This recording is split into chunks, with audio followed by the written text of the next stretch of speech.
Chris Lutz interviewing Mike Villano, September 1995, Spring Hill, Florida. Okay. Where and when were you born? Okay. September. Stupid thing isn't working. September 29th, 1906. That's right. Come on. And what was your neighborhood like? Well, it was beautiful around those days. I was born in 100. And it was old-fashioned, you know what I mean? Some eyes, Italian settlement those days, you know. Southern Italian? What? Southern Italian? All over Italy? Settlement. Was it people from southern Italy or all over? From all over, you know. Pretty near all over. Mostly Italian. You were telling me the other day about your grandfather in the Yeah. labor movement. What did he do in the labor movement? My grandfather was one of the organizers of labor union in New York City. He and Matty Capelli movement. Mm-hmm. What did they do to fight for it? I'll get back and forth. With That's all, okay. Tell me a few things. Forth with all the builders of the time, especially the one builder I remember was See, they were working at a 10-hour day for a miserably wage. So they were fighting for an 8-hour day with an increase in increases, but to unionize that bunch instead of keeping them at, how can I explain it? Coolie wages, at coolie workmanship, you know, I mean, whatever, sweatshop stuff, you know. Yeah. And was he a construction worker? Oh, my, he was a laborer, just a plain laborer. Okay. And so did Palladino give in? Palladino always disagreed with him, but he offered him a lifetime pension if he would agree to his terms. And Grandpa and Matty Capelli.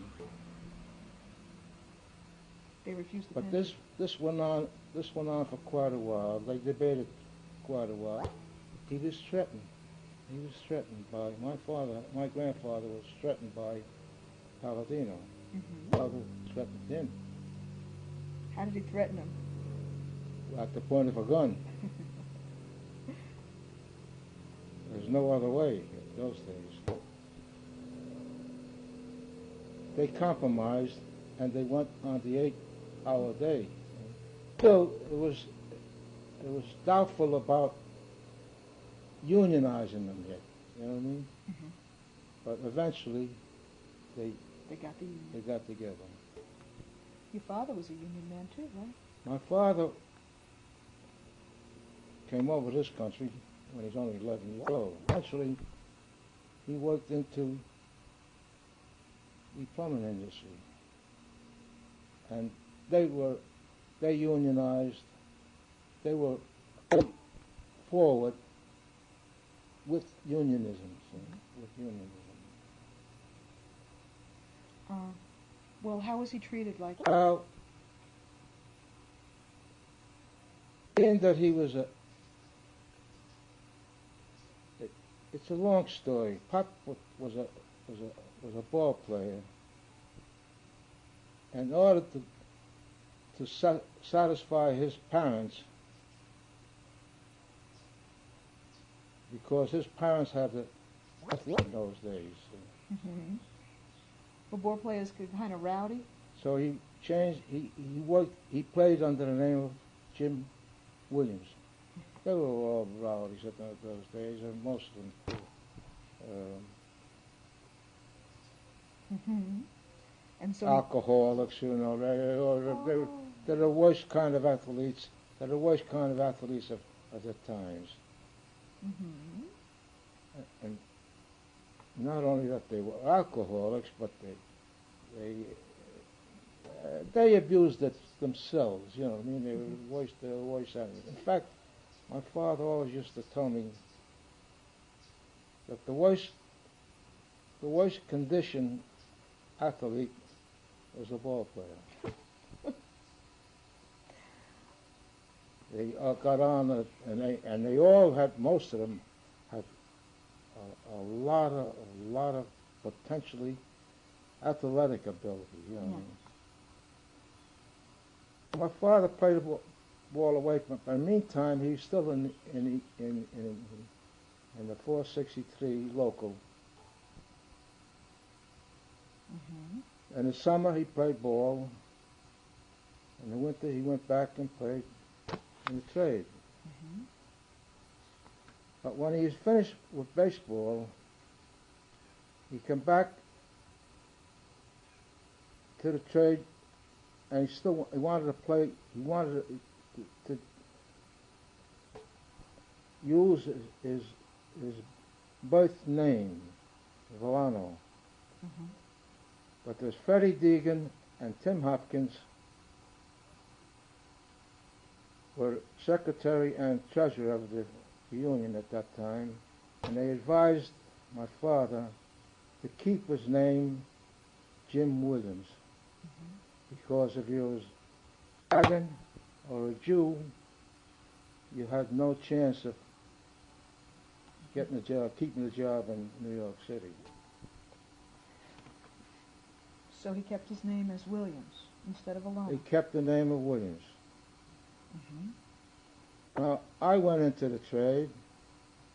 In 1924, I started the trade, or 1920, as a helper. In 1924, I went out with my tools, and my father was still alive at the time, so he sponsored me, and they advised me to stay with the name of Mike Williams. To this day, I still kept that name, and still, not legally, but I kept that name as a union member. Never had any trouble with it. In fact, all my benefits from my union, pension and other, I still receive. That's funny. Were people prejudiced against Italians a lot then? Well, they were prejudiced against the Italians and the Jews. There's no doubt about it. But they slowly worked away from it, see? Of course, of that event, those back years, there was about 3 Italians, Sally Mancuso, Tony Jerome, and my father, and about 2 Jewish fellows, Morris Wiener, Dick Fox, and maybe one more. So they got together, being of the known bigotry in those times against the Jews and Italians. They formed a pact amongst themselves that if they had anything to say on the floor, the other would work with them. They got the greatest respect of anybody, I think, in the local. In fact, they wanted my father to run as president of the union at the time. But my pop refused it because he's strictly a family man, and he knew the ins and outs. Well, now, then you started in the 20s. I started as a plumber in 1924. What was it like being a helper? You started as a helper, right? Well, I started as a helper when I was 20 years old. I mean, when I was in 1920. 14 years old? Something like that? Yeah, about 14, teenager, right? 13 years old, yeah. What'd you do? Helped them learn the that's trade. what helper does. Trying to learn the trade. But see, in those days, they were allowed one helper to a man. Uh-huh. In other words, the helper used to carry the tools all the time. See? But he learned the trade from the bottom up, you know what I mean? So did you help your father? I helped my father, I helped others, I helped George Meany, I helped Ray Johnson, I helped quite a few men with the placement of my father, because he was shrewd enough to know that with all their knowledge of the trade, that I could learn a lot better. Where was your family living then? Still in New York? Oh, we had moved to New Jersey, Fort Lee, New Jersey, in 1914. Fort Lee, New Jersey was the greatest movie center of the world at that time. And my parents loved the town. Pop took a lot of interest in politics there too, you know. Pop was, in fact, he died, and he campaigning for a candidate at that time. I forget who it was. I think it was Louis Hobel, White, Mayor White. So he was campaigning from door to door with a fellow by the name of Joe Zucchi. And he told Joe Zucchi, "Gee, I feel bad." So he says, I'll stop off here at Dr. Sandler's place on Center Avenue. And Dr. Sandler was going out, coming up down from the outside steps, going down to the sidewalk, going on to the visitor's patient. And he turned around, he said, he saw my father there, and he says, "Jimmy, turn right around." He said, "I'll take you home." And he put my father in an oxygen tank. This must have been about 1944.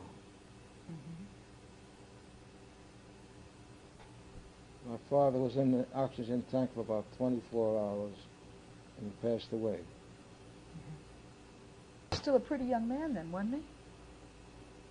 He was 57. Pop was 57. Young.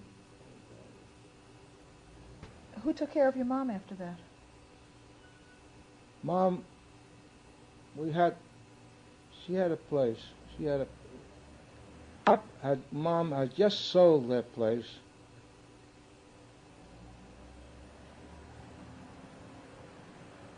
Up on Fletcher Avenue. In fact, it was the opposite of John Street. So they were in West Fort Lee? They were in West Fort Lee. In fact, we spent most of our life there in West Fort Lee. All right. So Papa just sold that house with the intention of putting us in business. Mom was left in an apartment, stranded in an apartment. Couldn't take that no more alone. She couldn't take that alone no more. And about that time, my father-in-law had passed away, and my mother-in-law didn't want to live alone, so we went, Nina and I, my wife and I, went there to live with them for a while, to live with her for a while.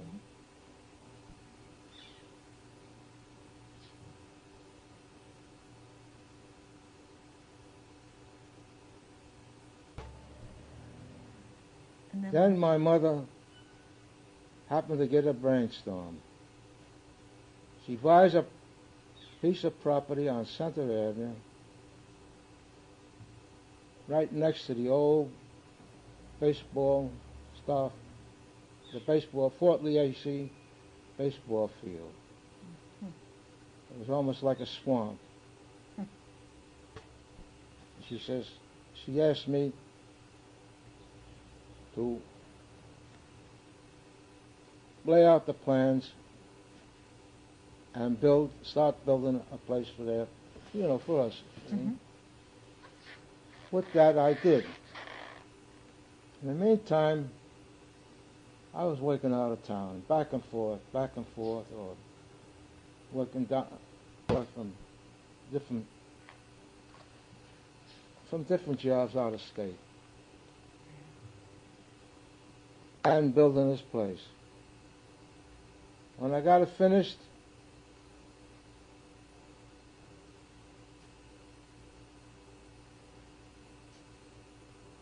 it was I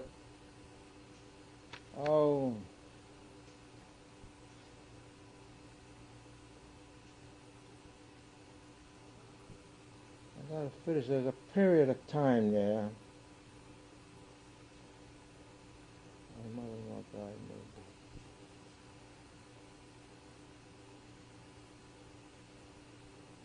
Well, my mother-in-law had passed away. There's a period of time there where a lot of builders or some unit corporation decided to buy all of Hudson Street, Central Avenue, Hoyt Avenue, where my in-laws were living.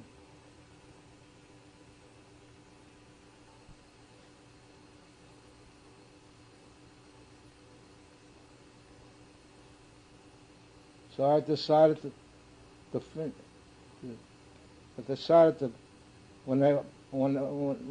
that place was sold, I decided to come over. See, I had finished my mother's house, my place for my mother, but she still couldn't live alone. See what I mean? So they had asked me if I wanted to share the place on Hoyt Avenue, Mm-hmm. with Joey, my brother-in-law Joey. And I says, no. I said, I think I'll go over and live with my mother.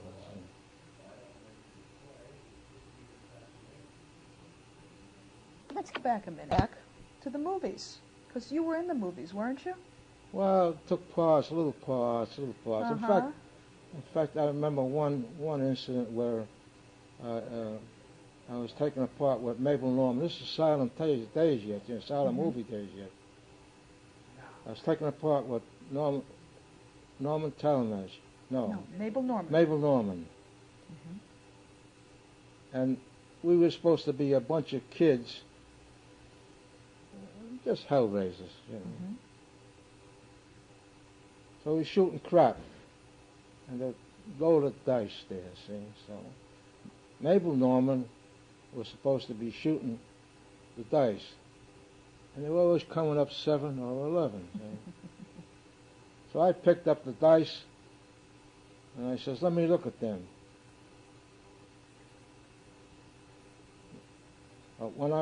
Before I picked up the dice, I stepped on the dice, and instead I missed, and I stepped on her hand. She hauls off and gives me a smack. Said, "Don't you ever do that again." Well, it's a distinct. That's the end of my career. No. I had another incident where I acted in a part where Matty Rupert had a son he was promoting. Matty Rupert, the producer, the director. He's in the director of in one of the movies industries, and the owner, So he had me as one of the kids in the gang, like almost a gang comedy kids, Mm-hmm. And in fact, I think that's when it started, just before that. And then the gang came. Took a part there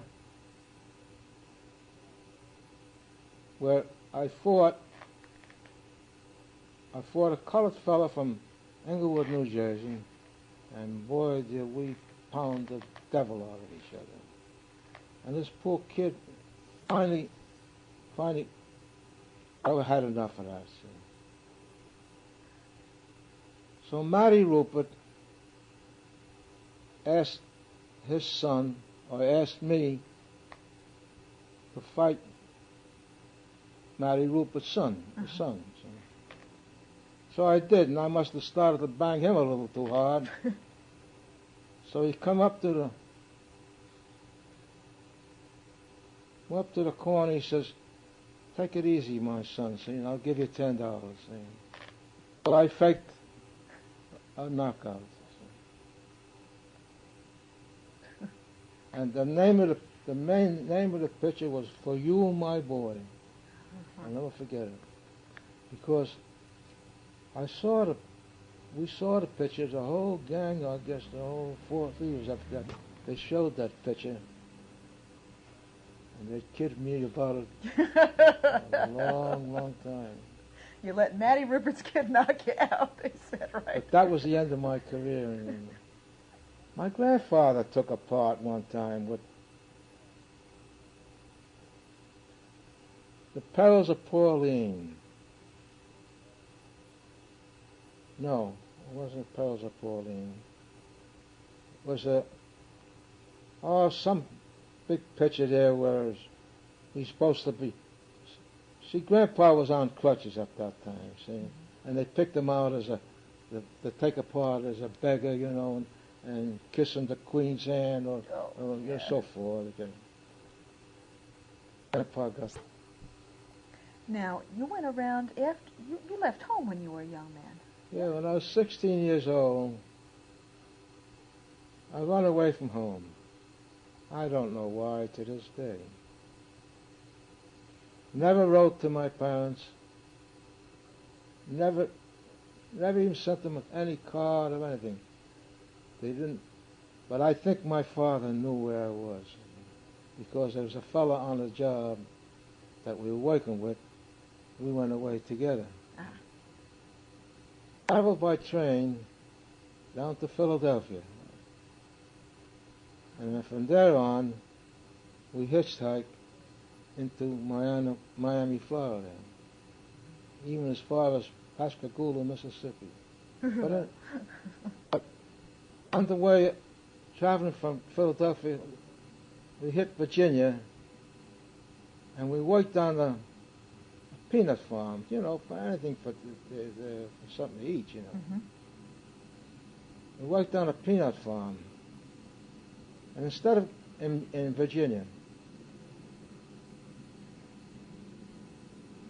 and instead of going in for dinner,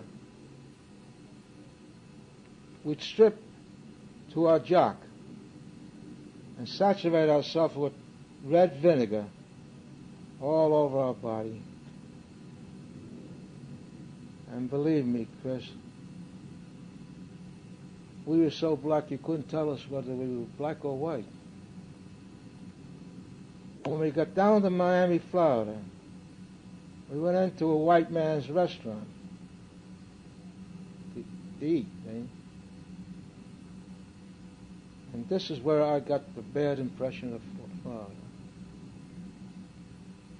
It stayed with me. I'm putting it all my life. He was told to get out of there. He says, "Get out of here, black man." He says, "Well, I called sheriff." So I says to him,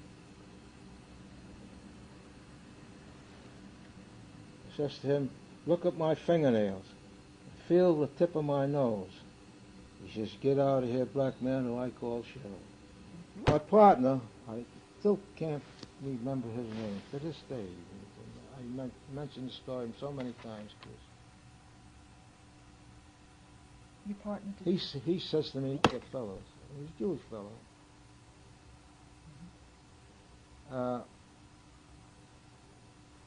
So we got out of there, and we then went as far as Pascagoula, Mississippi.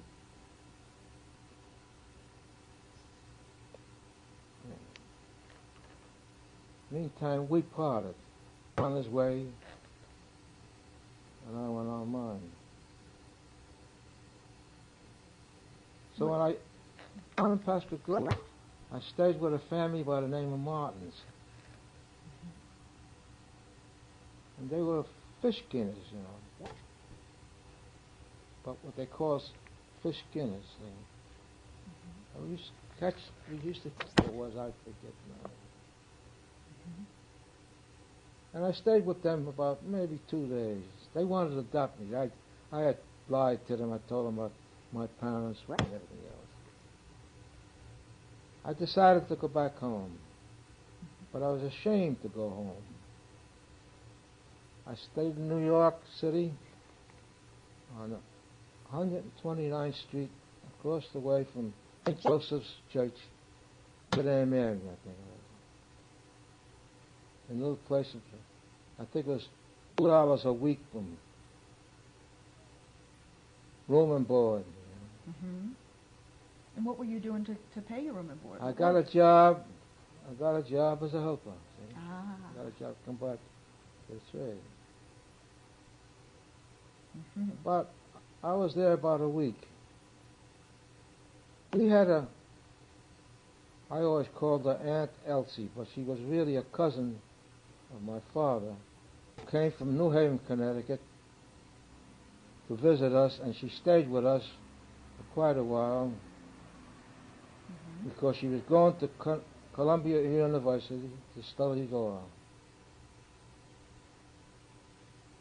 And her name was Villano.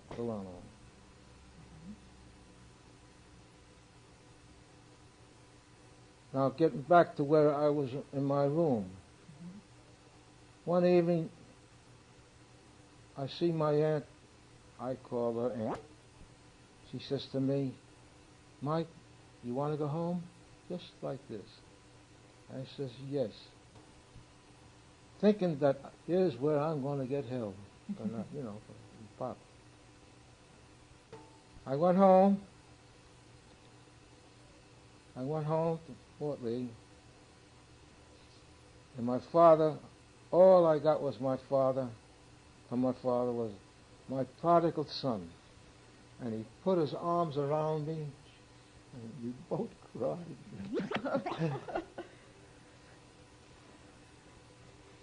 This has been my favorite Bible story all my life since. I'm telling you. Yes, I know. Your father was a good Yes, very, very. He could be a tough guy, because he could be a tough. Still was gentle with his family. Mm-hmm. All right, now who I want you to tell me about, speaking of tough guys, is tell me about George Meany. He was a hell-raising plumber. Jolly, good-natured, but not an excellent plumber. Not a good one. But George Meade was one of the best speakers I ever knew. And as far as unionism, we couldn't beat him. Our union at that time, our local union, was 463. Eventually became number 2. But we sponsored, the members of the 463 local 2, a local in New York City, sponsored George Meany to Columbia University to study law. Now, I think most of us know how far George Meany went. George Meany was our delegate for a long time after that. He never became president. But then when he organized the CIO together to combine with we went into their office. Mm-hmm. Were you glad when the AFL-CIO got together? What? Were you glad when the AFL-CIO got together? Oh, sure. Otherwise, I don't think we still could have voted George down. Mm-hmm. That's right. But George was offered. This is where I admire the man. See, at that time, he was offered a good $100,000 a year, plus expenses,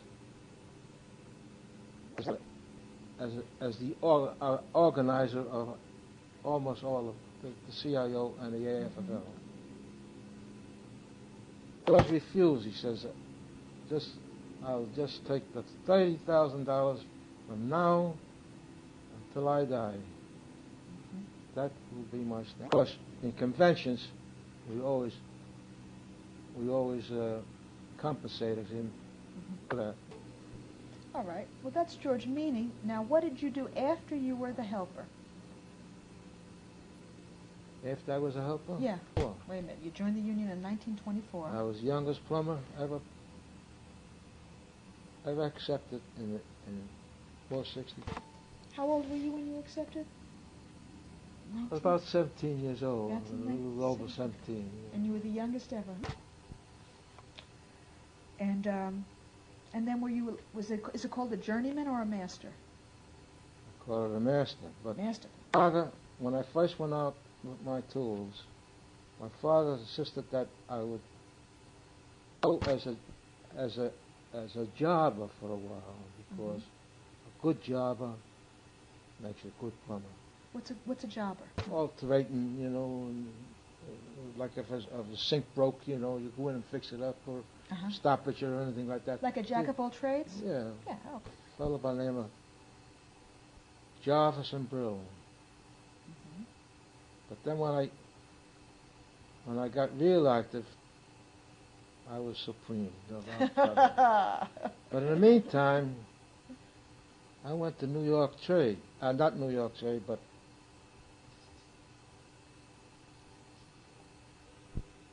I went to New York Trade to take up wiping, lead wiping, Okay.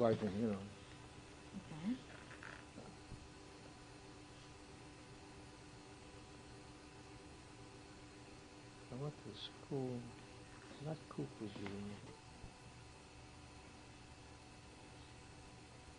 Well, no matter. You'll think of it. Yeah, I went there to learn how to read plans, architectural drawing, to learn more so to learn how to and draw plans. But I could never. I was offered a job when I graduated in 1928. I was married then. I was graduated in 1928.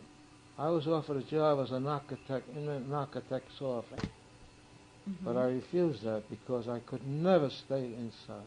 I loved the outside. I loved plumbing. I really loved plumbing. Okay, and so then you did what after that? 1930s and the Depression. What'd you do during the Depression? Nothing. Just went caddying. I went back caddying. Caddying for golfers? Yeah, for about 7 years. Oh. Off and on, back and off. Once in a while I'd get a job, But I think in about 1939 or 1940, I was making a mission in the evening. And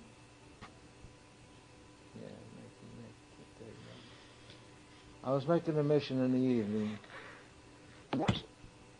in solemn prayer,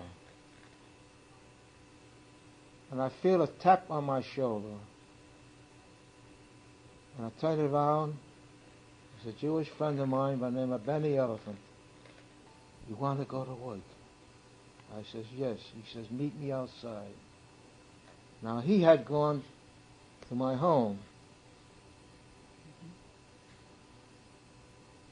and my wife told him that I was at the church. He came in from the Bronx, way over in the East Bronx. So when we went outside, he says, meet me at a certain job, certain place. He said, I want you to help me take charge of this job, because he was not a charge man, and I could help him. See, but still he wanted to have that fun. That was the first job in plumbing that I had. Almost. That started my way. Yeah. Well, didn't you go work on the World's Fair that year? I worked on the Wales Fair. It was the 39 World's Fair. I think, yeah. I worked on that, like I just said. But that was the first job. From there on, 39, that seemed to be my start of coming back to the trade, you know. In the meantime, I always paid my dues. What did you work on when you got to the World's Fair? Working in the children's world. Italian business was very interesting because they had the big cascades, the big waterfalls there. Yeah. But the funniest part of it, the waterfalls, the construction that they had there for the waterfalls was all done by Italian engineers. That started to collapse. I shouldn't laugh, sorry. It's a good thing that the Americans were as smart as they were. So they strengthened it. They strengthened the structure. So. But it was a beautiful sight to see the Italian building in the evening, you know, when all the lights were on and everything else. But I worked in the Russian building too. The Russians were there, huh? See, Johnny Weil had those three buildings: the Children's World, Russian building, and the Italian building. Johnny Weil was doing the plumbing there. My father was one of the foremen there. Italian building. Because he's the only one that could talk Italian. But he spoke English very well too, didn't he? Oh, my father spoke perfect English. My grandfather spoke perfect English. And now, didn't you do something with the Vatican building too? Vatican building? Yeah, No. but I'm thinking of that. Yeah. All right. So, then World War II is coming along. That's right. That's right. What happened in World War II? Well, there was no work in New York. So we were issued tickets to go to certain camp jobs, you know, where they needed men. See. So where did you go? I remember the first job we went to was Fort Meade down just off Baltimore. Back in the South again. What was Fort Meade like? It was good, you know, it was good. We had a lot of fun. We worked hard, see. I worked so hard being away from home, you know. I worked so hard that I was too tired to go gallivanting because my money went home. I was just about getting onto my feet. And I started to pay a bill. This I want to mention, Chris. I started to pay a bill that accumulated during my bad times of depression. With a fellow by the name of Haberdashery Store, Charlie and Louis Schwarz. Ah, yes. But this I want to mention. I used to pay so much a week. Or Meany used to pay so much a week. Till I still owed about $1,200. And Louis Schwarz was alive at that time. He says to me and my wife Nina, he says, "You don't owe me anymore." I said, "What do you mean?" "I owe you about $1,200. He says, "Count that too. You were with me." See, that's why I love the Jews so much. Because I can't help it. With me, when you needed me, or needed me, and you were with me when you didn't need me. You stayed with me. In other words, you did business with me. Now, Charlie, I always thought that Charlie never knew this. Only Louis knew. That's funny. Well, years after Louis had passed away, Charlie Schwarz and I, and family, got very friendly. We went to a visit down in Miami, Florida, and Charlie we were at some hotel, I forget the name, Golden Pheasant, whatever it was. Charlie had an apartment in one of these high rises, and he invited us over. Charlie and Ida, his wife. So we had dinner there, and in the course of conversation, I mentioned this. And I said, sorry, Charlie, you never knew it. Mike, you're going to... I knew it, you see, but we had a pact between the two of us. If someone come over and asked us for something, and we couldn't give it, you know, we tell them, gee, I have to refuse you because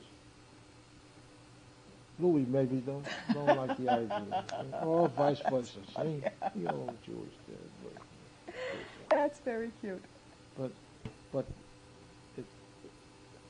he says, but I knew yours. He says, so you were one of those who accepted. That's nice. That's nice. They were very good to Mom too. Oh, yes, they were nice people. And Fidels,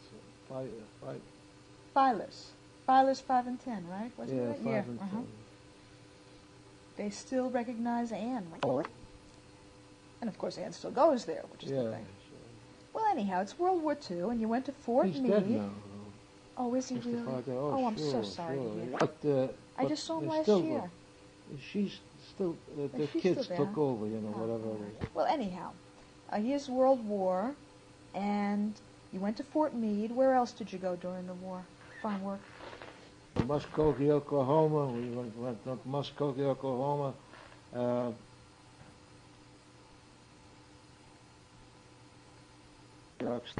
Lake Seneca, Lake Seneca. All camp jobs. We went down to Tennessee there, Clarksville, Tennessee. Now I get back to Clarksville, Tennessee. I even went to Fort Gordon in Georgia. Before I get to Tennessee, I go to Georgia. Okay. There's 6 cars, all with New York or New Jersey state license plates on their cars. Went into Georgia. There's a big fence there, and a guard there. And we asked him, there was about 22 of us there, see, but all in those 6 cars. We asked him if this was a place where we can present this card to get a job here. Old Southern said, "Oh, sir." He says, so we went around, he says, we went around the gate, around, come back the same place. Refused again. Oh, sir. Finally, he says, for God's sake, let's get it over with. Don't stop kibitzing around here. We got a ticket to come in here. So he admitted us. See? There was bigotry even then. He was trying to keep you out because he saw the plates and so who you were. I get it. Because when we first got there, we asked the question the first time. He says, my God, he says, a Yankee blockade. That's just the way he come on. Now, that's over with. Now we get down to Clarksville, Tennessee. I stopped off at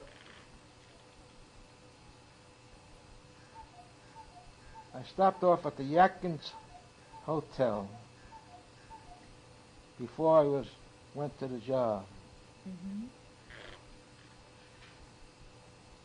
And at the job, because this was after the war. Mm-hmm.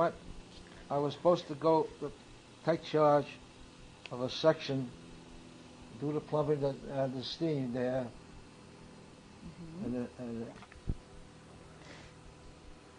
Okay. At the hotel itself? no, at the Clark's, I forget the name. The camp job. See, Yeah. the camp, the biggest hospital job, the second biggest hospital in the world, Veterans Hospital in the world. I was Okay. supposed to do a section of it. Mm-hmm. New York boss. But my car happened to be broke down. It was broke down. That's why I stopped off at the hotel first. In the meantime, the car was left up there in Jersey.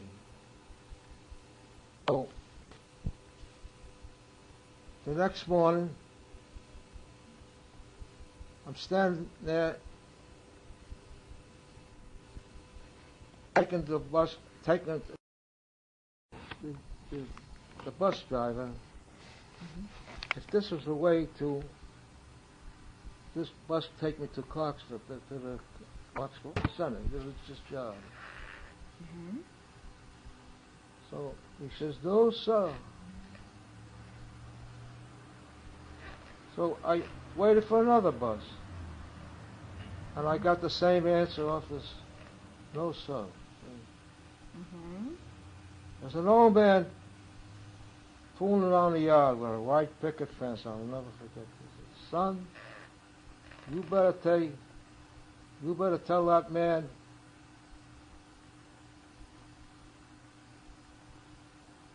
no, I said, Salisbury, North Carolina. Ah, okay. See, I had asked him, this is bus to Salisbury. Mm-hmm. And he says, no, sir. So,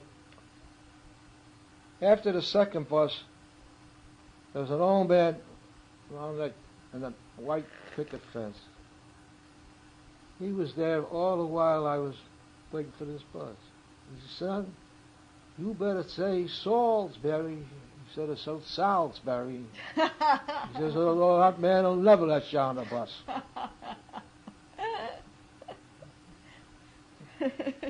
I remember this well, but I got along very good on there. Now, this job was done with local help. Mm-hmm. And I had a colored fellow by the name of Fred Cade, black man, who was a former embalmer in the Army for 9 years. He had the knowledge to be an embalmer. He had a big family. Mm-hmm.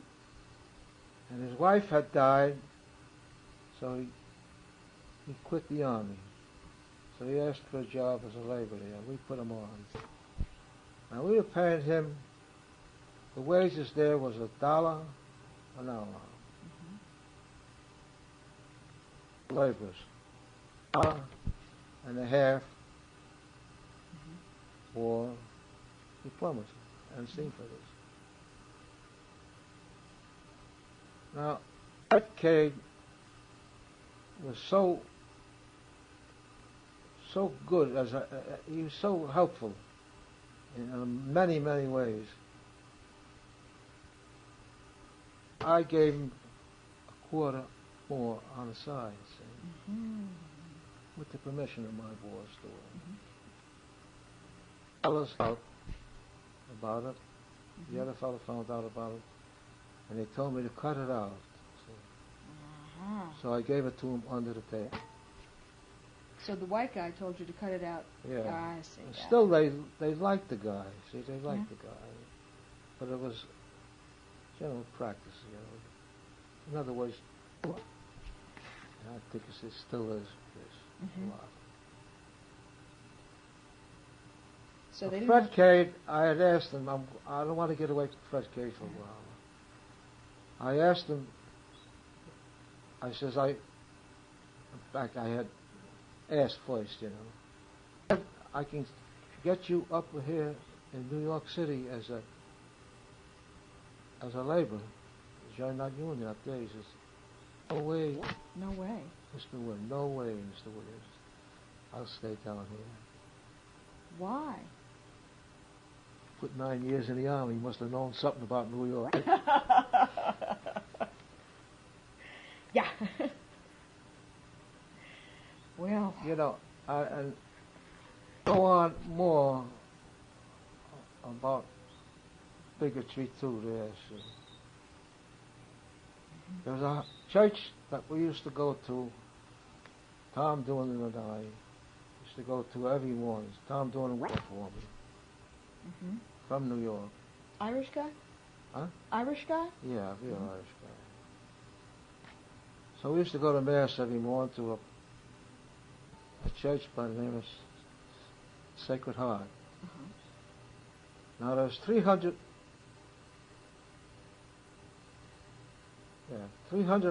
parishioners there, and I was at 301. Now, that church was never opened up until about 3 or 4 minutes. The doors weren't opened up until about 3 or 4 minutes before the start of it. And the morning we finished Mass, they closed the doors for fear of sacrilegious. Of course, they was Catholic. Yeah. Okay. So they were scared that the others would come in? You could take the gold chalices or whatever. They'd destroy everything. You think that was realistic? What? Was that realistic? Brown who? Governor Brown? Governor Brown. All right. Of Tennessee. Was he a good governor? Yeah, after that, then things started to change a little bit. But anyway, I want to bring this out. Father Helford was the priest, the pastor here. And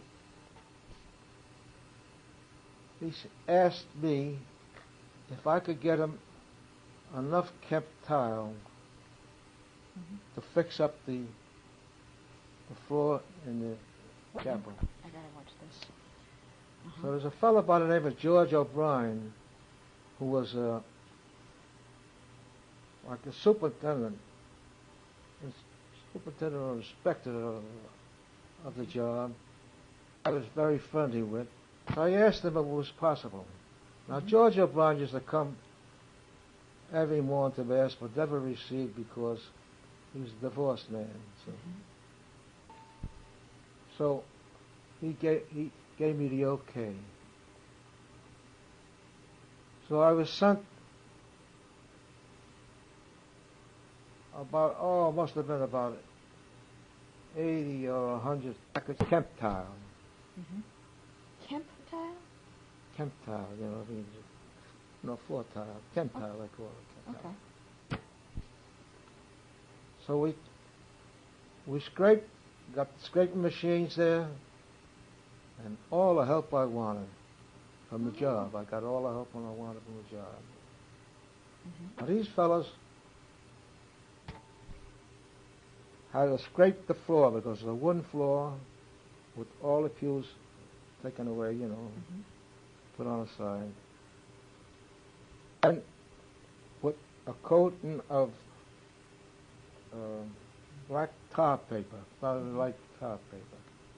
And then we laid the tile.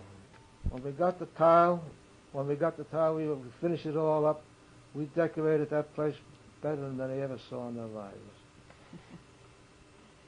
Did they like it? Now, in the meantime, there was a Father Dyers, who was a Holy Ghost father, had maybe about a 4-car garage as his chapel, with all black in it. See. I'm bringing this out because there's still a little bigotry there. and then what I'm going to tell later in this hour.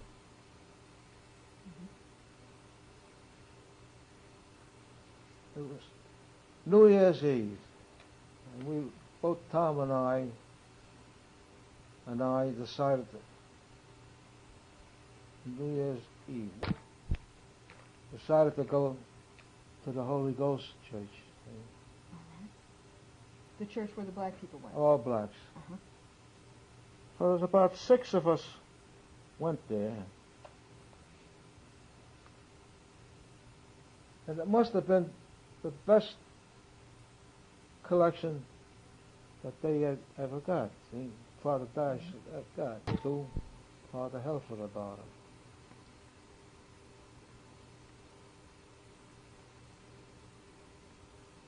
But for fear, not for the collection, Chris, believe me, for fear of starting trouble, you know, between the... Was he scared that people would take it out on the Catholics? What? Was he scared that the prejudiced people would take it out on them? Only Catholics, but that bigoted feeling towards anybody, you know what I mean? Because that's was trying to, they thought would be trying to disrupt their way of life, see? Now, there was a parade of the Masonics.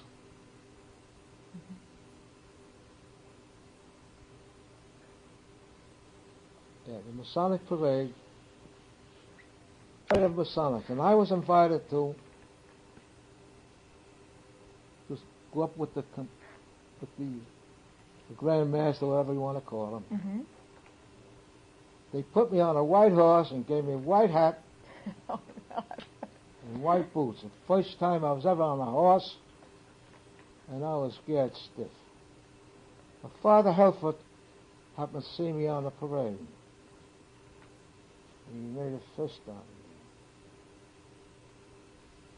So that Sunday, they gave us again. What for? And I says, Father, what do you give me hell for this for? I says, these fellas were the ones that gave you a hand, gave me a hand to put this tent tile down, to fix up the church. Oh. You're a little embarrassed then? It was embarrassing to the extent that he realized that I had promoted some goodwill there, see?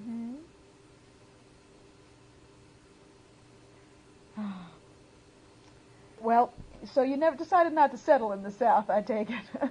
No, I was... But when Governor Brown was elected governor of Tennessee,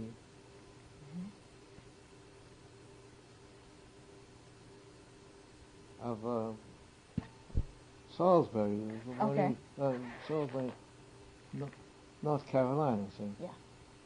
When he was elected, I was elected governor of North Carolina. I heard, you know. Yeah.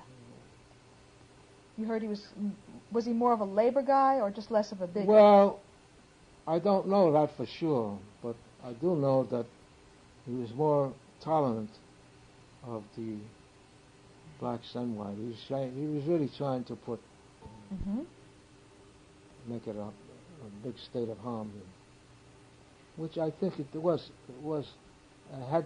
come to a lot to the back. Already up to Harry Truman, and I wanted to ask you about FDR, because we were talking about FDR and Social Security and some.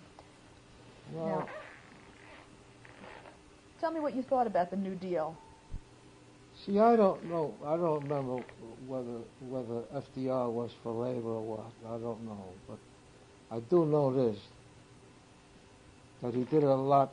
He did a lot for the underprivileged persons, you know, or the rich, if they could only realize that it was for their good too. Did you vote for FDR? No. No. No, I never voted for a Democratic president, with the exception of Kennedy. Kennedy. Yeah. How come you voted for Kennedy? Because he was Catholic, to tell you the truth. Because he was Catholic, and I thought that he was young enough to cater a little bit to unionism or whatever, you know. Now, you weren't too crazy about Harry Truman, were you? Well, I liked him, but I don't think he ever did anything that he didn't have something on his mind for a purpose, you know what I mean? Ah. You know what I mean? Yes, I know. I don't what you think mean. I think he always had a reason for any action he ever done. Like an ulterior motive? Yes. Oh, okay, yeah. All right, and so you were an Ike man, huh? You voted for Eisenhower? I was an Ike man yeah? because I thought a lot of.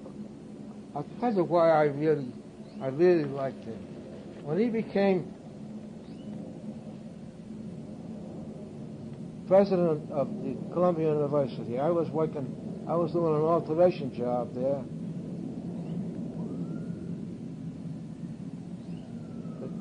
For Eddie Wilde, the son of Johnny Wilde had died. I was doing an alteration job on Schermerhorn Hall, Fairweather, and what was the name of that hall? Hamilton Hall. Okay. And I was made president of Columbia University. And I had a fellow by the name of Walter Stokes, who was injured in the Second World War with a shrapnel wound in his heart. And we happened to see President Eisenhower passing by, and he says, Walter Stokes says to me, Mike, watch me give him the highball. And he just went like this to him, and a big smile come on Ike's face. You could never, and he returned the salute like that. That made me form some liking to the man. Uh-huh. And when he ran for president, I was all for him. For him. All right. Well, now, so you're up in the 50s. What kind of work were you doing in the 50s? 50s? Well, I went to... I was still plumbing. I was still plumbing. Yeah, okay, course, but tell me about a typical day. I was taking charge of work. We'll put it out. I was taking charge of work in the 50s. I think I was working for Fine and Salisbury. I think they were doing most of the 3rd and 2nd Avenue from the 30s up to the 50s. You know what I mean? Jeez. I was roughing out jobs and letting somebody else finish them. You know. So you'd rough it out, move it along, next block. All right. That's right. Yeah. So I was with him almost 14 years. Fine in Schwartzburg? Fine in Schwartzburg. Good people to work for? Good people to work for. But the best man I ever worked for was Johnny Wilde. Yeah. The last fellow I worked for before I retired was Eddie Wilde. Eddie Wilde had slowed up for a while, see? So he laid me off, and he told me, not a layoff, Mike. He said, you're going to go work for J.L. Murphy. On Sunday there, because there's going to be a lot of overtime there. But,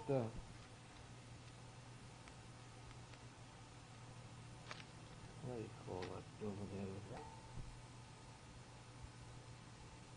All magazine things. I forget anyway. But there was Okay. so much overtime, and I did it all my life. Yeah. With the overtime, sure. What were you getting paid then? We get paid $1.50 an hour, but with the overtime and all, it was over the overtime. Uh-huh. I was making as high as $400 and some odd dollars a week. Ooh. But anyway, until I couldn't Not take very it no much. more. Yeah. Finally got Eddie Wilde got busy again. Mm-hmm. And he called me back. He says, Mike, you don't forget. He says, don't forget that I need you here now, see? Mm-hmm. And don't forget that I got you the job over there. You know what I mean? Now, so I went back to work for Eddie Wilde. And I think the last job was on the Horizon House. in Fort Lee. Fort Lee. Mm-hmm. So and you I worked was there about 3 years. Mm-hmm. And that's when, in 1963, I think it was, Kennedy died, right? Yeah. 1963, I was working on that job. I like to pick it up because it's odd to feel this way. I was working on that job. 1963, I was working on that Horizon House, and I heard the news that Kennedy was shot. And I bursted out in tears, and I said to the bunch that were listening to the TV, we had my shanty here,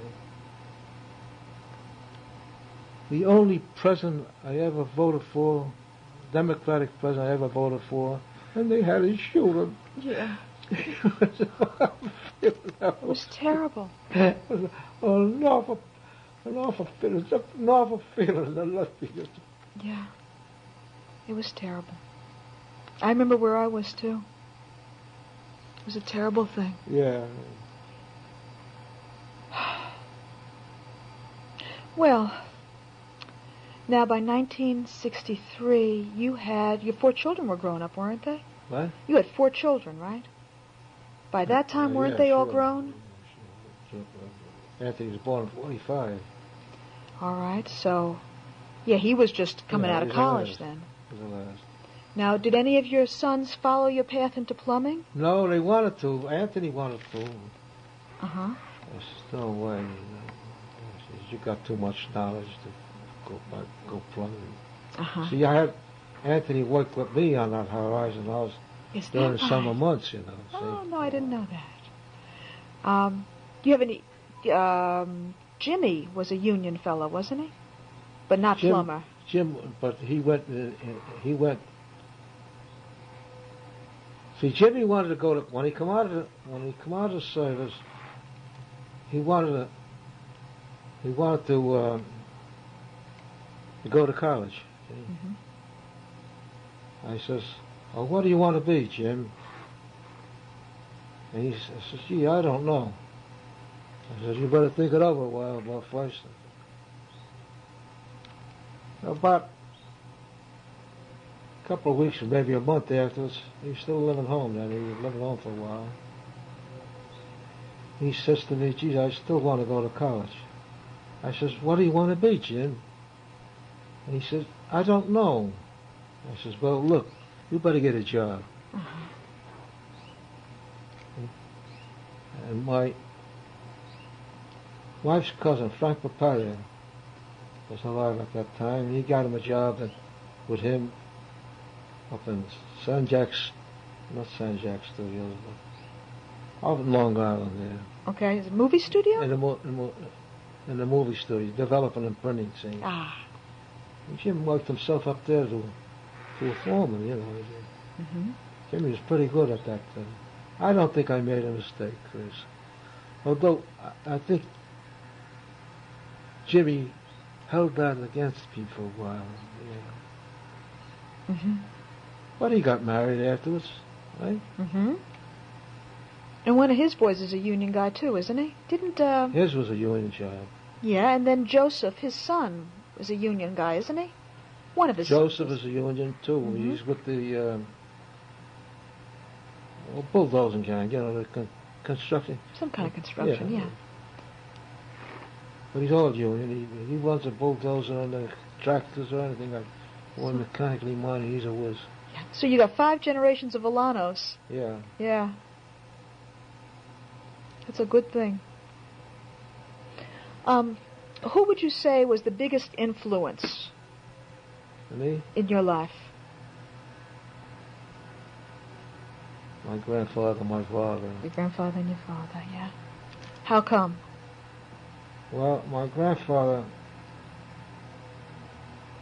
come over here. I had a lot of respect for him. Come over to Jersey. When he moved to Jersey, he was crippled, like I told you. He had 2 hips broken. But he had the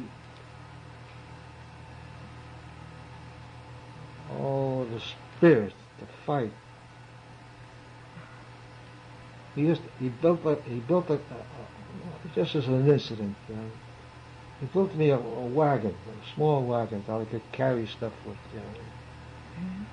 Not only manure or gravel or anything else around me, but he built me a wagon, and then he had an old chair that he cut the rungs off, so he could sit on there, and then he'd load the wagon up with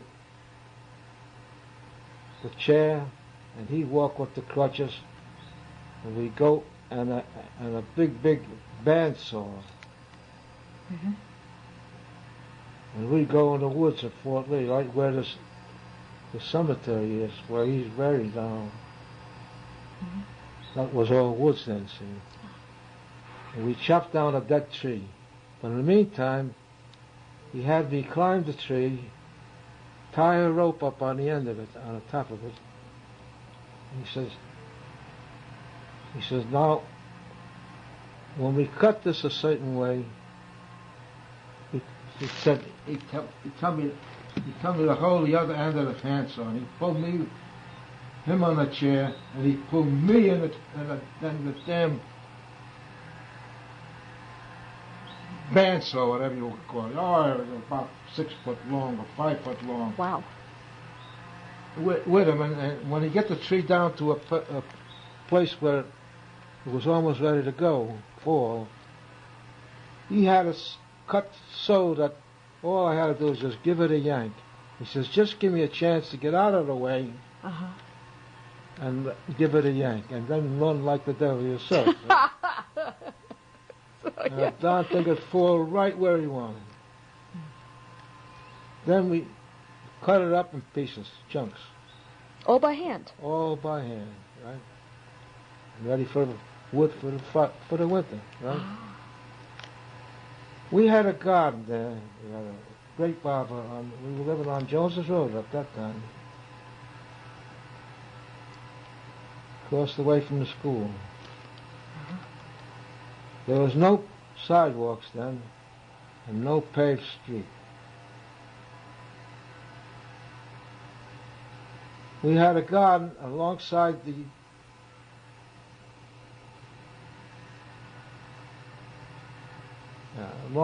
grape arbor. That my grandfather used to dig, and I bet you there wasn't a rock or a pebble in that whole little garden. The garden was a good 50 feet long, far wide, and maybe about 50 feet to the house. That's huge. We grew everything there but the kitchen sink. But there wasn't a pebble. And all those pebbles are paved out in the street. Plus the fact that I had to clean up the manure first, you know what I mean? And that went into the garden, see? Yeah, right. So what fed one, we fed the other, right? He was admired so much by the teachers across the street. That school, he was admired so much that they used to idolize him, see? Because he used to go over and talk to him in recess, He spoke both fluent English, Grandpa. Grandpa spoke English so fluently that he used to stump speak for Tammany Hall when we lived in New York when he was well.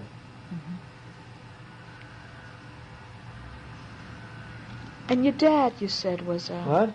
And your dad was an influence, you think? Yeah, oh yeah. My Okay. father was a great influence. My father didn't have no temper. He spoke to us softly all the time. The only time I got hit with my father, I got a slap across the back that wasn't funny. I swam the Hudson River. A fellow by the name of Mickey Rovell rowed the boat. We went across the Hudson River. And I come home late. We celebrated a little bit, see? Uh-huh. And I come home late. And he asked me where I was. You know, why wasn't I home in time? So I lied to him. I was playing ball. The dopey me, I says, I'm playing ball. How can you play ball at night time, right? Yeah. I says, Pop, that's where I was, playing ball. But I didn't tell him that I swam the Hudson River because it would have put fight in me. He knew where I was. Yeah. He knew where I was because he was told by others. And he gave me a shot across the back. He says to me, you could be the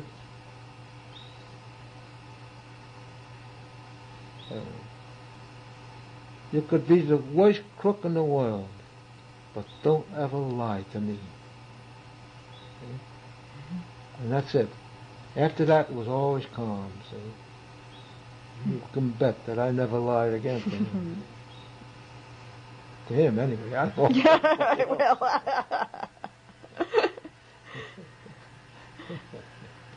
If you could take one incident in your life that was so happy that you wanted to live it over again, what would you pick?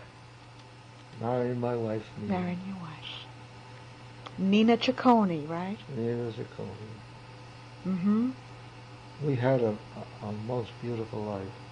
In hard times, when we saw the Depression, don't think we didn't, because that's other than my family, you know what I mean? Yeah. I'm strictly a family man, Chris, but I love my wife. I love her a lot. And she loved me. Mm-hmm. Yes. I'm sorry that I didn't tell her I loved her more and more than I did. Oh, she knew. She I knew. did, you know. Yeah. I'm sorry that I didn't let her know more and more. She always said you were the boss in the house. Well, I was and I wasn't. Yeah. In her own quiet way, she had her own way of dealing with the kids. Uh-huh. Well, I think the grandkids could tell that she was a strong person. I'm also sorry that I didn't show more love to my children. You know what I mean? Mm-hmm. Let them know. Not only just to pat them or tell them, but I don't think I ever said, I love you to them, you know what I mean? But I did in ways of expressing with my hands, you know, patting their heads or keeping them close to me, you know, talk to me. I always believed in it. I remember Father Corkin giving a sermon one time. Give me that old-fashioned round table, kitchen table. He says, where the family used to meet there. Father come home from work, and we sat there and finished our meal, and we trashed out all our trouble for the day, and we were one union. Nobody got away from that table until they were finished with conversing with one another, you know, telling their troubles, hashing their troubles out, one way or the other. Mm-hmm. I always remember that. I always remember that. And Father Corkin always used to say, give me a child up to 8 years old, and I'll tell you what he's going to be when he gets older. Yeah, that's bad. That always, in the back of my mind, that's really family, I think. Yeah. That's what I think. I hate to see sitting down and everybody rushing to get away to the parlor, you know. which is modern times. Yeah, tell me about it. You know, But it is nice to sit down at the table together, isn't it? see, I can realize your father's upbringing. He never knew his father, right? And it was a big family, and his mother must have struggled a lot. And he almost had to survive with very little help until he got older, and then he was still on his own. And when he had a job where it was all different hours. You never knew when he was going to come in and when he was going to go out and when he get called. So his meals were never combined together, you know. But you know, I still remember when he was home with the kids, always he would talk with us. Yeah. He and Mom always would sit and talk with us. Yes. She That learned. I could see. They probably learned it from you. But spontaneously, your father will get up from the table all of a sudden, like as if you heard a bell or something, you know, that he's got to go. See? Yeah. And then you wouldn't know what. So his meals sometimes weren't with the family all the time. You know what I mean? He had a very hard time come in growing at different hours, you know what I mean? Yeah. So you couldn't expect anything different. And that's a trait sometimes that stays with you, see? Yes? People sometimes can't understand that, you know? But then they realize, hey, that was his life. How can he change old habits? He can't. Why not? Why would he? Yeah. And that explains why Mom talks so much, too, right? What? That explains why my mother talks so much, too, right? I'm just kidding.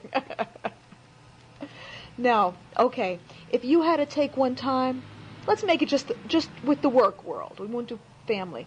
If you had to take one time that you would never live again because it was terrible, what would you not want to repeat? Or maybe do a little differently? I don't think I would ever want to live my life any different than I ever did. With all the... Sure, we had hard knocks. Because I remember when I was caddying there for a while, you know what I mean? I was caddying for a time when Chief McElligott, I was married, you know. Chief McElligott was fire commissioner in New York City. He used to come over and play in Inglewood. He used to bring his son along with him too. A nice kid, very nice kid. But he was a Stein Scotchman, see. And I remember the first time, he was a poor tipper. Scotch, can't help it. So they told me to caddy for him. So we used to stand off on the first hole, off to the one side, see? And he hit a ball at me on the first hole. He hit a ball at me and went right through, over the fence into the woods, you know. So I ducked, and I never went over for the ball, see? So I hit another one. And he says, first thing he said when we got together again,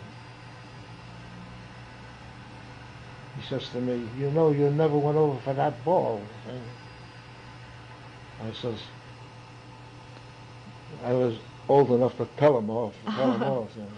I says, you stand where I was and let me hit at you and see what you would do. Would you go looking for the ball or duck?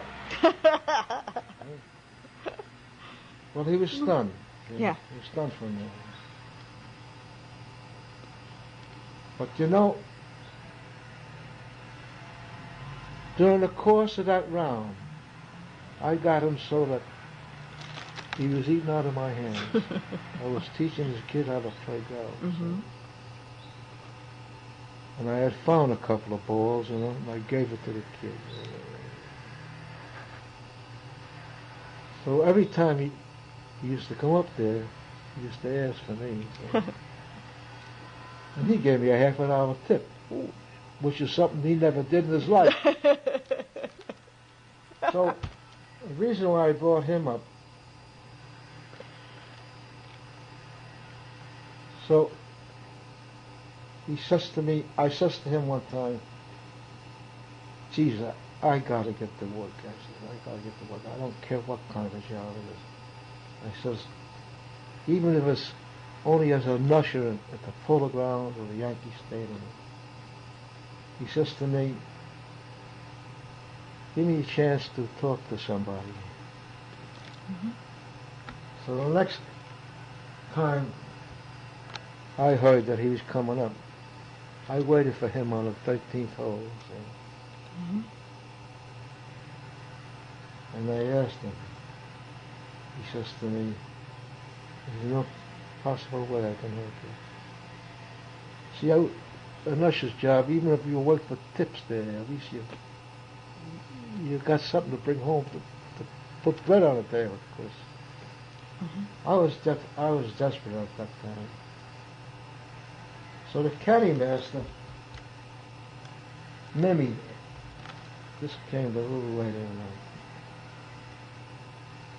I still stayed caddying for a while, see, until I got called maybe here and there. So there was Meany was the caddy master. I forget his last name. And this guy was an old friend of mine, see, that we used to caddy together when we were kids. But he was caddy master at that time. And he was letting guys like Guadangos and Nut Punch go out 2 or 3 times a day, and I stayed there like a mummy.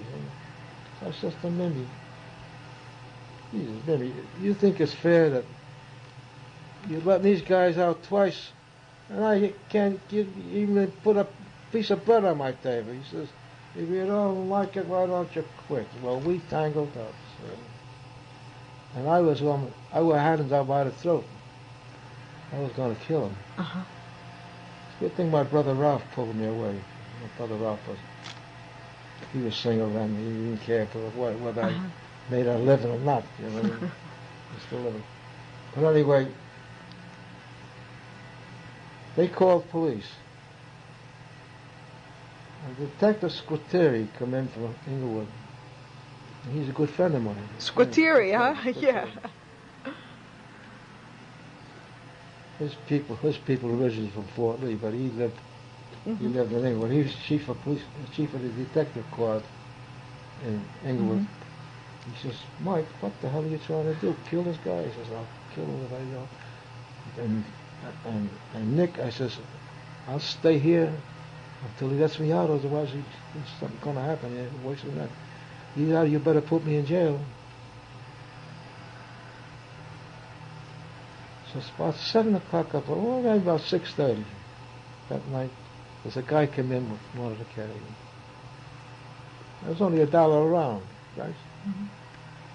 We went 9 holes, and he gave me $1.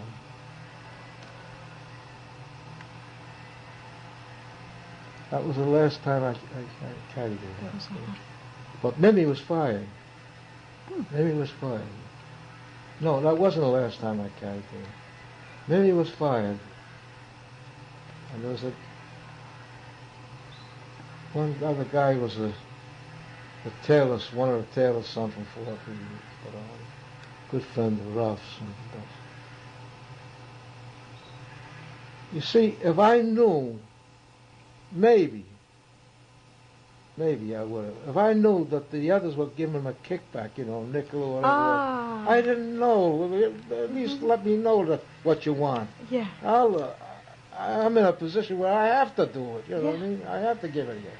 It's a kickback. You know. That was maybe it. Maybe I would have killed them all again. Maybe I don't know. Who knows? But not.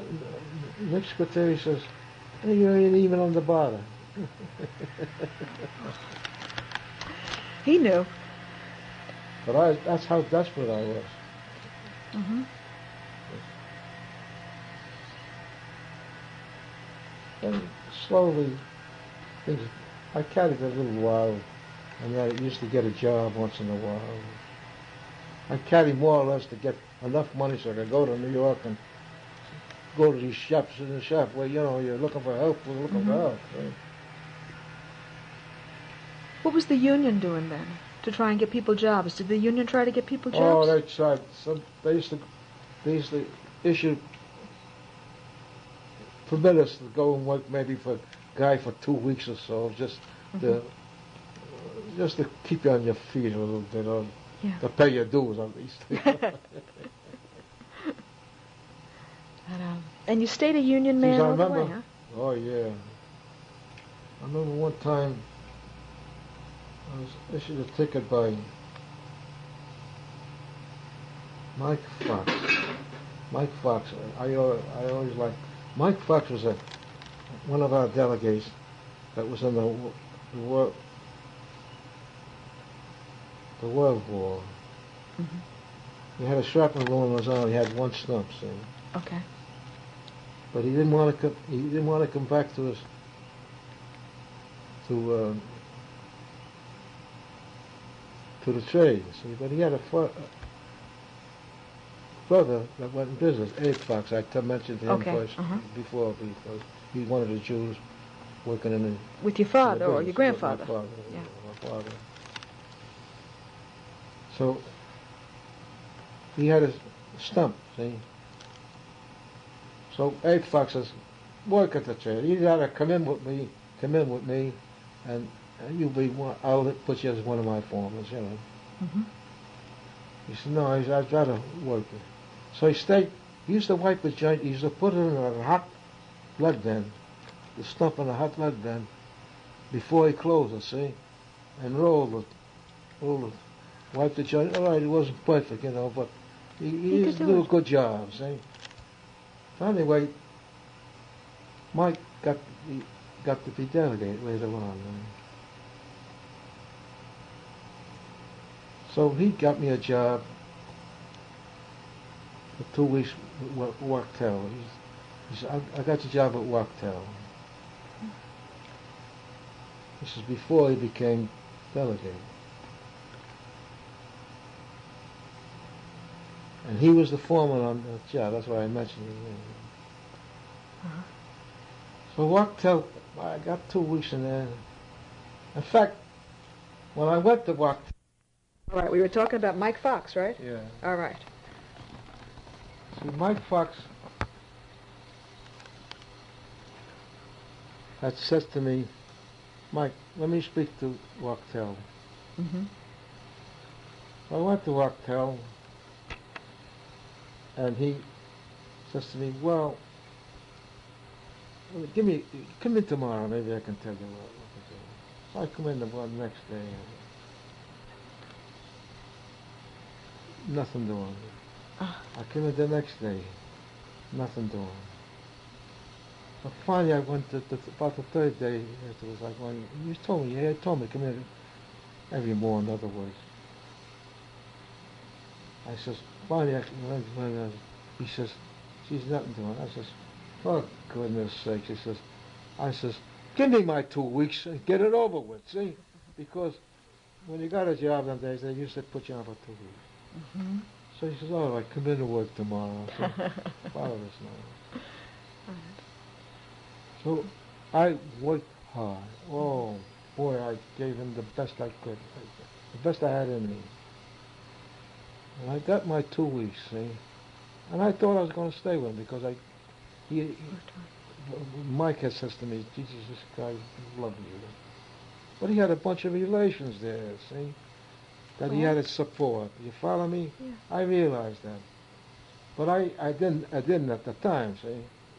I didn't know that at the time.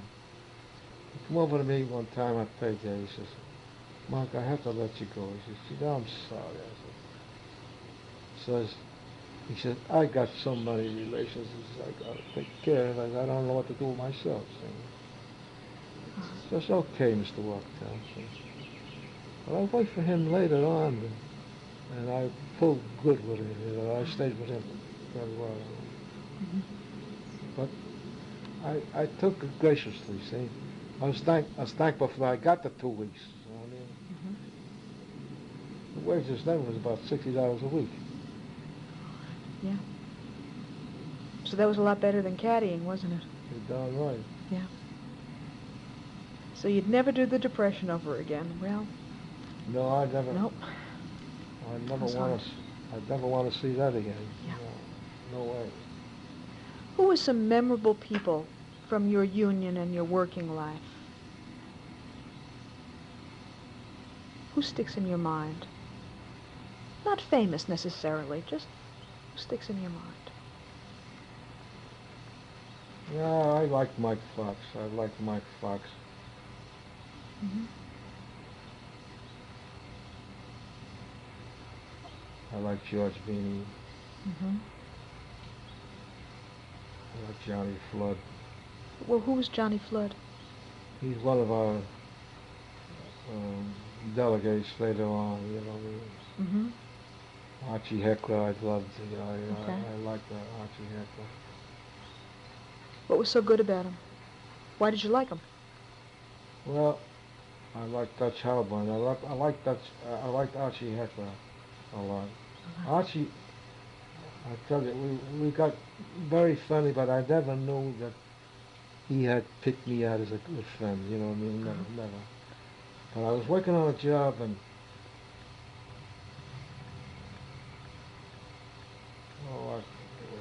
Museum of Art or something like that. I think we were alternating the job.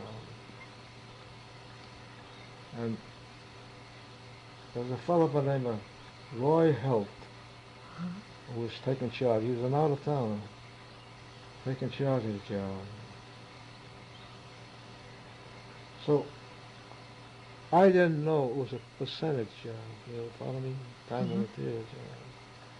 So I worked hard. I did a lot of work. And they used to ridicule me, but never told me, see, that this is a B&M job. Which I don't think would stop me anyway, you know, because I worked more to console myself and to console my feelings from my life itself, Yeah. you know what I mean? Yeah.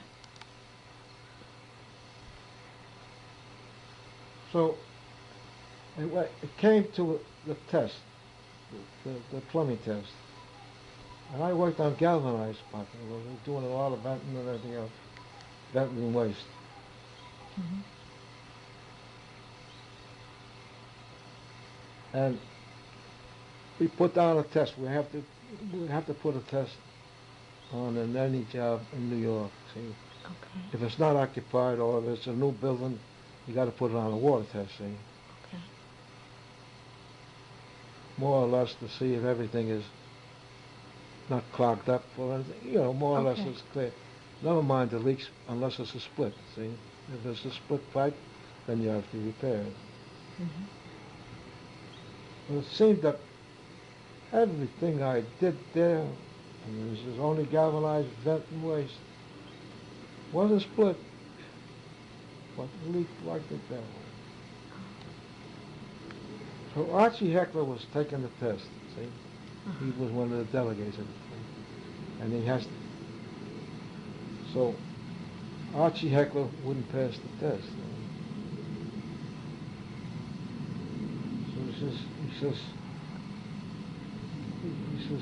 blame it on him, see? Blame it on him. He's the one that did this job, see? Meaning you? Yeah. Mm-hmm.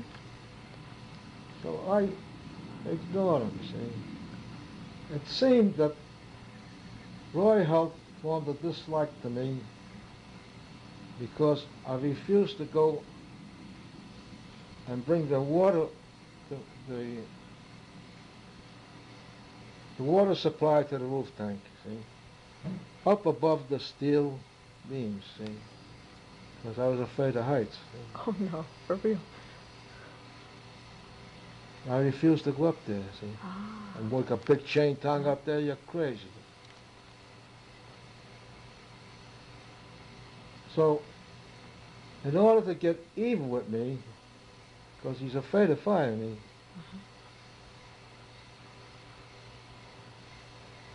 in order to convince, this I find out afterwards, that after working hours, he went around hitting the pipes with a hammer, see? Oh. To cause them leaks.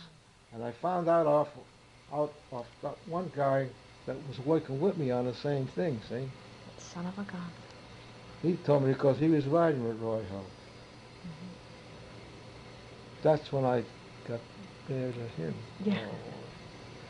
And when Archie Heckler found out this house, he passed my job. He passed the job because a leak like that, unless it's a split, you know what I mean, that would leak in no matter what it is, because it's only gravity feed, see, and there's nothing on the vents. You know, it's just air. Wouldn't harm anything afterwards. He says to Roy Hope, he gave Roy Hope hell about it, so he found out about it. He says, this Roy Hope turned it on to him. He let all these guinea so-and-sos do this, and all these Jew bastards do that. He says, and you won't pass this test. No, I passed it only because Mike happened to, you blame Mike for something that you provoked. You follow me? And he says, I got a good mind to chase you back to your own damn union, back home to Chicago, where you come from. Now, the irony of this is, a few years afterwards, there was a young Hope working on my job as a helper. And he was afraid of heights. Oh, no. And I wouldn't let him go up there. Yeah.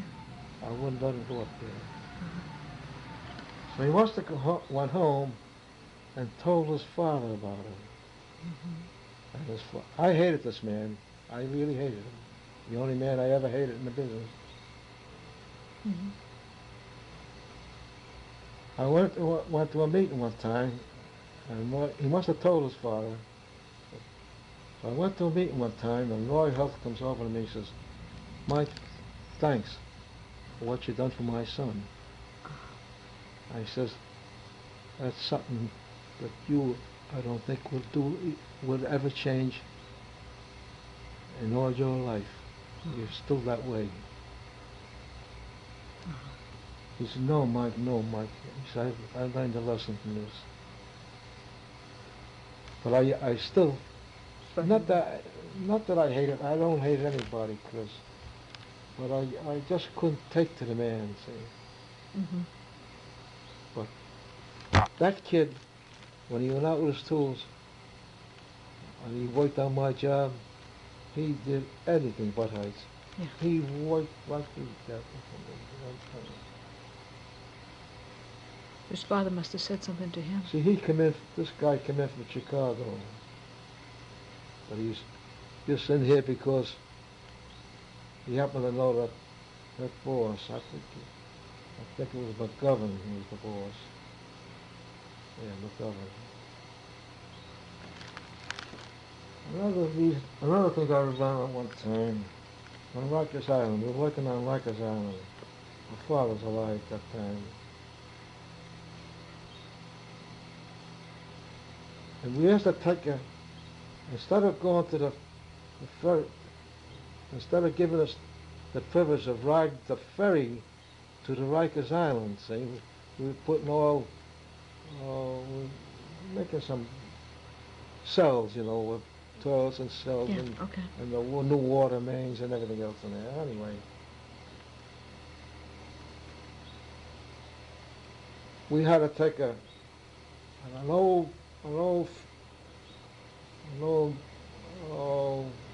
paddle boat, whatever you want to call them, there.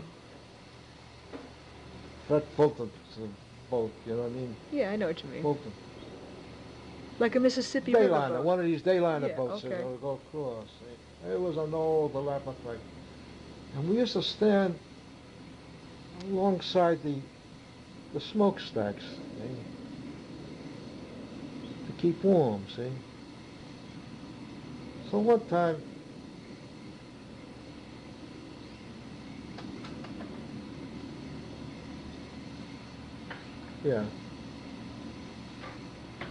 well, we're working on Rikers Island, so we're there a good stretch, and all of a sudden, the union finds out that they had a non-union fella, as the timekeeper there, see, by this here McGovern.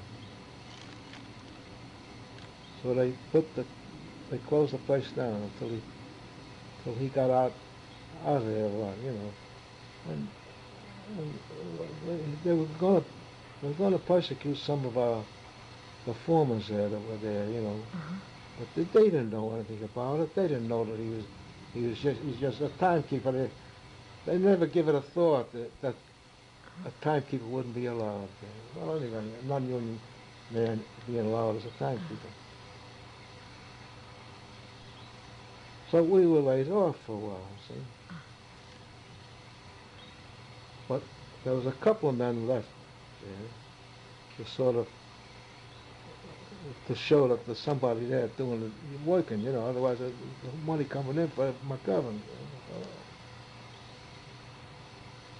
So when we were laid off, one day the fellows went across this boat, and there's an explosion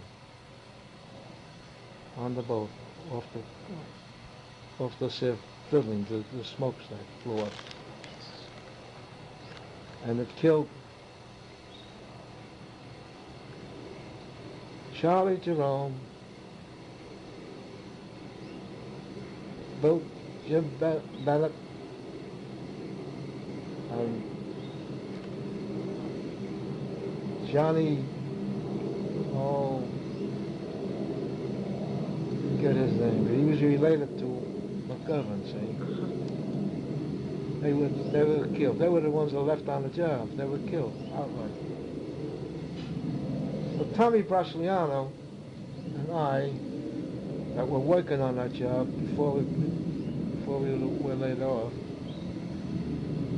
we went back. He says, "Mike, let's go back and see McGovern," because we were out of work at the time too, for a while. So we went back to McGovern. First thing out of Tommy, he had a squeaky voice. He says, "Thanks for laying us off." He says, and McGovern says to us, "I wish I would have laid them all off." Yeah. I forget Johnny something. I forget his name.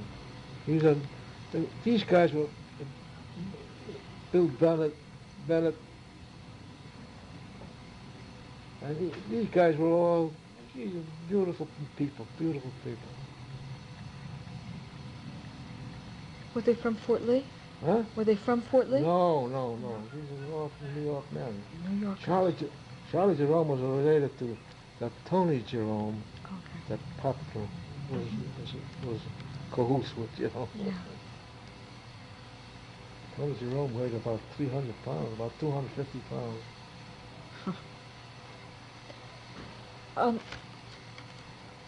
Would you say it's been a good life? Good life. Good life for you? Yes. I'll tell you why. Because the hardship I overcome, right? Yeah. The good times I overcome. One or the other. All combined and it came to good. You know what I mean? If I had it to live over again, Chris, I wouldn't want it no other way. Okay. I wouldn't want it no other way. I wouldn't understand it any other way. Mm-hmm. Well, when did you retire? I retired in '71. Uh-huh. Are you glad you retired?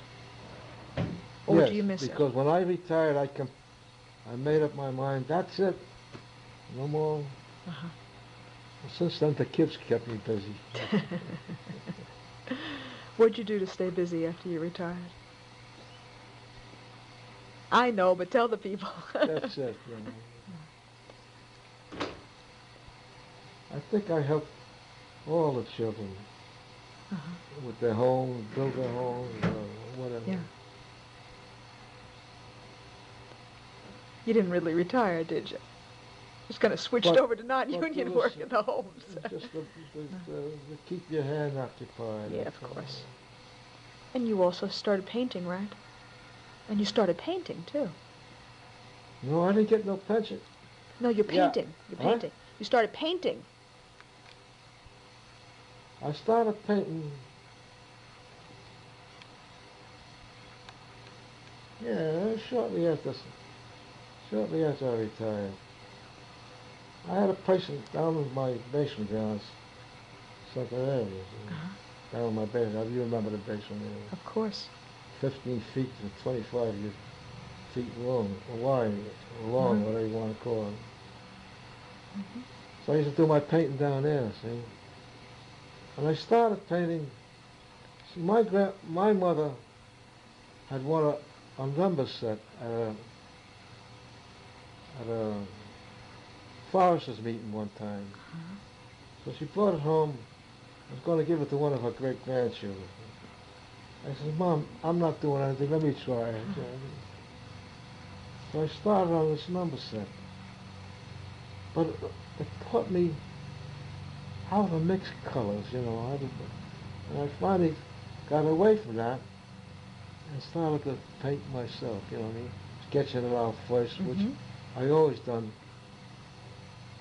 when I was young. I always liked to sketch, but I never did any painting, never. And I learned to love it. I learned to like it. You know, many times at 12, 1 o'clock in the morning, Meany used to say, please, come on, get up, you've got plenty of time. Let me ask you this, Grandpa. You were telling me how much you love the labor movement. Why don't you tell the people why you loved the labor movement? Why was it so good? The main reason was because they pulled us out of the sweatshops first. Secondly, the benefits that they accumulated afterwards, that they, through their progressive way of moving towards the good of union members, has done more good to me than any other way I've lived. First, the Social Security. It was through unionism that Social Security came into effect. Whether we pinpointed and say that it was Franklin D. Roosevelt or not, it's still, without the union help, they would have never. I don't think he would ever have agreed to it. Secondly, that pension fund was through them, see? And without that pension fund and Medicare and everything else, I would have been some pickle when my front foot got sick, boy, when anybody got sick. And if anybody don't have that kind of forethought, they better come out of it, otherwise they can go nuts when they get over. Even if you paid in, but you know you paid into it.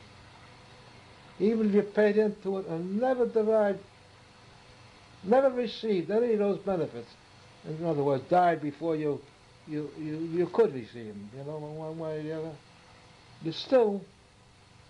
you benefit mankind in general. Without unionism, you still will be back in these sweatshop days. You can't tell me otherwise, because human nature is full of greed. I won't say nature itself, but there are people that are so full of greed that they will sweat your brows to the hell if they could. You know what I mean? They sweat you dry. They sweat you dry. In order to gain a penny. Unionism, good unionism, you can't have that, because there's too many people involved at the governing boards, the examining boards, so forth. You got about 72 members that you have to watch if they're stealing. You know what I mean? If you got one person that's honest, you can always find out who the crooks are, right? So even if you were greedy yourself, you know what I mean, and tempted to